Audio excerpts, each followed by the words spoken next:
के लोगों को बुलाया है और एक पत्रकार परिषद रखी है, तो आप क्या जानकारी जो है विभाग के राशन विभाग की तरफ से देना चाहते हैं यहाँ के आम जनता को?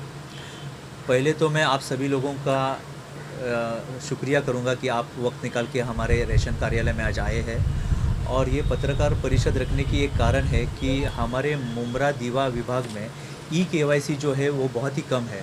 तो मैं आपके ज़रिए लोगों से अनुरोध करना चाहता हूँ कि जो अंत्योदय कार्ड होल्डर और प्राधान्य कुटुंब के कार्ड होल्डर है, यानी जो राशन लेते हैं राशन दुकानों से, उनको मैं गुजारिश करूँगा कि आपके हर एक फैमिली मेम्बर का आप राशन दुकान में जाके ई-केवाईसी करवा लीजिए, जिसकी अंतिम तारीख 20 फरवरी है। अगर 20 फरवरी तक आप ई-केवाईसी नहीं करवाते हो तो शायद आपका राशन भविष्य में बंद हो सकता है। ई-केवाईसी सर है क्या?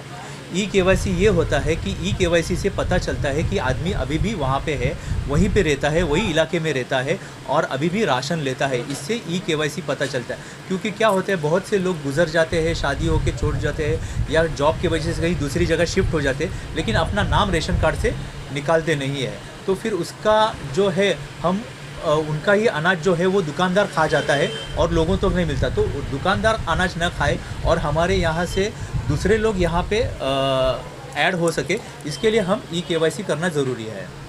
दूसरे एक महिलाओं की जो स्कीम है विधवाओं के लिए, वो स्कीम क्या है और उसका लाभ लोग कैसे उठा सकते हैं? अभी विधवाओं की जो स्कीम है उसमें टीएमसी की तरफ से हर साल के लिए 12,000 रुपये का फॉर्म दिया जाता है। तो मेरे यहाँ बहुत से लोग आते हैं कि हमारे पति नहीं रहे तो हमारा नाम अभी पति का निकाल दो, यानी हम विधवा हो गए तो हमारा नाम रेशन कार्ड में आएगा और हम हेड ऑफ़ द फैमिली मिलेंगे, जिससे वजह से हमको भी जो अनाज मिलेगा। इसके लिए वहाँ ऐसे दाखिले मेरे पास बहुत आते हैं अभी 9 नंबर लोगों का नाम निकालने के लिए। तो मैं लोगों से गुजारिश करता हूँ, अगर ऐसा कोई है आपके घर में किसी की डेथ हुई है और छोड़ के चला गया, तो उनके नाम आप आके हमारे ऑफिस में से निकाल दीजिए।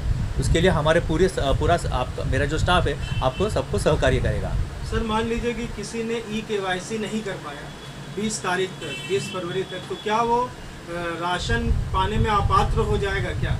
नहीं, अगर नहीं कर पाया है तभी फिर उसके लिए हमें गवर्नमेंट के आगे की जो डायरेक्शन है उसके लिए वेट करना पड़ेगा। लेकिन आप ई-केवाईसी कहीं से भी कर सकते हो। महाराष्ट्र में आप कहीं भी हो तो कहीं से भी महाराष्ट्र के कौन से भी राशन दुकान से आप ई-केवाईसी करवा सकते हो। आपको यहीं पे मुमरा में नहीं, अगर आप जॉब के लिए बम्बई जाते हो तो बम्बई के भी किसी भी नज़दीक के राशन दुकान से आप ई-केवाईसी करवा सकते हो। मान लीजिए कोई यूपी का है, वो यहाँ आया है, मुंबई में आया है और मुमरा में है, तो क्या यहाँ से भी ई-केवाईसी हो जाएगी? हाँ, यूपी का और जो बिहार के जो स्टेट्स है उनका भी अपने यहाँ ई-केवाईसी हो सकता है। और वो यूपी और बिहार के और अदर स्टेट्स के जो लोग हैं वो यहाँ से भी राशन ले सकते हैं, क्योंकि अपना अभी वन नेशन वन रेशन हो चुका है। इसके लिए मैं यूपी के लोग जो यहाँ पे काम के लिए आते हैं, तो मैं उन लोगों से भी अनुरोध करूँगा जो इतर स्टेट के हैं कि हमारे यहाँ के मुमरा दीवा के राशन दुकानों से आपको भी राशन मिलेगा। ई-केवाईसी कर सकते हैं? हाँ, ई-केवाईसी भी कर सकते हैं और राशन भी ले सकते हैं। बहुत सारे दुकानदार हैं जो यूपी और बिहार से आने वाले लोगों को राशन नहीं देते, ये बोलकर कि आपका यहाँ पर नहीं मिलेगा। ऐसे लोगों के लिए क्या करना चाहिए? नहीं, ऐसे लोगों के लिए पहले ई-केवाईसी करवा लीजिए। अगर यहाँ पे उनको ई-केवाईसी होता तो उनको राशन भी यहाँ पर मिलेगा। नहीं, दुकानदार नहीं देते। नहीं, दुकानदार उसके लिए उन्होंने मुझे आके यहाँ पे कंप्लेंट देनी चाहिए, तो फिर मैं दुकानदारों को बोल के उनको मैं राशन दिलवा दूंगा, यूपी और बिहार के लोगों को भी। सर थोड़ा सा ई-श्रम के बारे में लोगों को बताइए, क्योंकि ये मुमरा और दीवा में हज़ारों की संख्या में लोग बाहर से काम करने के लिए आते हैं। तो ई-श्रम होल्डर क्या कर सकते हैं, उनके लिए क्या फैसिलिटी आपके? अभी ई-श्रम होल्डर के लिए गवर्नमेंट ऑफ इंडिया ने ई-श्रम कार्ड दिया है। तो ई-श्रम कार्ड से हमको कहा गया है कि जो भी ई-श्रम कार्ड होल्डर है उनको रेशन कार्ड देना चाहिए।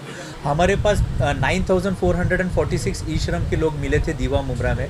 उनको हमने सबको लगाया फ़ोन और हमने सबको जिनके पास राशन कार्ड नहीं है उनके घर में हम लोग ने पोस्ट से हमारा जो B1 का फॉर्म होता है वो भी हमने भेजा है। लेकिन हमें इतनी तादाद से लोगों का रिस्पांस नहीं मिला है।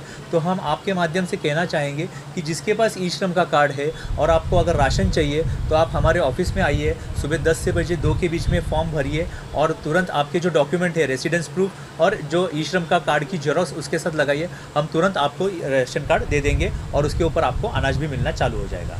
सर जैसा कि आपने बताया कि 2 लाख जो है रेशन यहाँ पर राशन कार्ड के जो मेंबर हैं लोगों को दिया जा रहा है, लेकिन जो मुमरा की आबादी है वो 10 से 12 लाख की आबादी है, तो बाकी के लोगों को कैसे सिस्टम में लेकर आया जाएगा? उनके लिए क्या प्रोसीजर है? इसके लिए ही जो अभी अपने यहाँ ई-KYC हम लोग कर रहे, यानी ई-KYC से हमें पता चलेगा कि कितने लोग यहाँ पे नहीं रहते हैं, तो उनको उनका नाम हटाया जाएगा और फिर नए लोग जो है वे उनको ऐड किया जाएगा।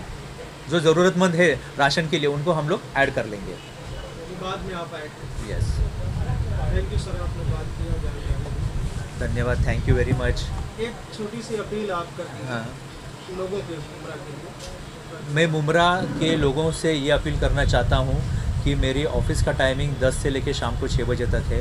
आपको कौन सी भी समस्या हो, कुछ भी प्रॉब्लम हो, तो आप सीधा बेझिझक मेरे पास आइए। मैं आप सभी लोगों को मार्गदर्शन करने के लिए है। मेरा पूरा स्टाफ भी आपको सब मार्गदर्शन करेगा। मैं आप लोगों से अनुरोध करूंगा कि आप किसी भी एजेंट के पास मत जाइए, किसी एजेंट के छलावा में मत आइए। यहाँ पे पूरा काम मेरे मुमरा ऑफ़िस में फ्री ऑफ कॉस्ट होता है, किसी को एक पैसे देने की ज़रूरत नहीं है। हम आप लोगों के लिए बैठे हैं, हम आप लोगों का हर एक काम फ्री ऑफ कॉस्ट करेंगे, योग्य मार्गदर्शन करेंगे।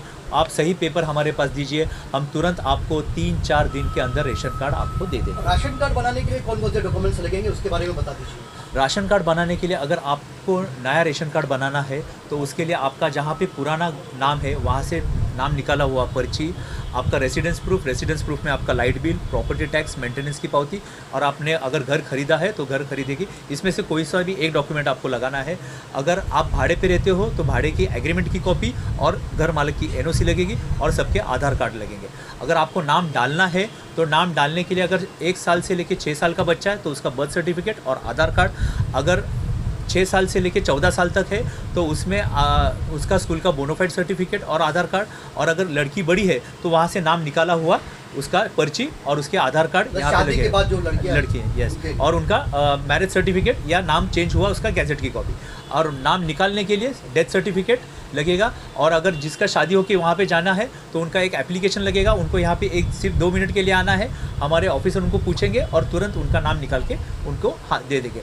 जो नाम डालना है और नाम निकालना है उसी दिन करते हैं, और जो नया रेशन कार्ड देने के लिए हम कम से कम 7 दिन का टाइम लेते हैं।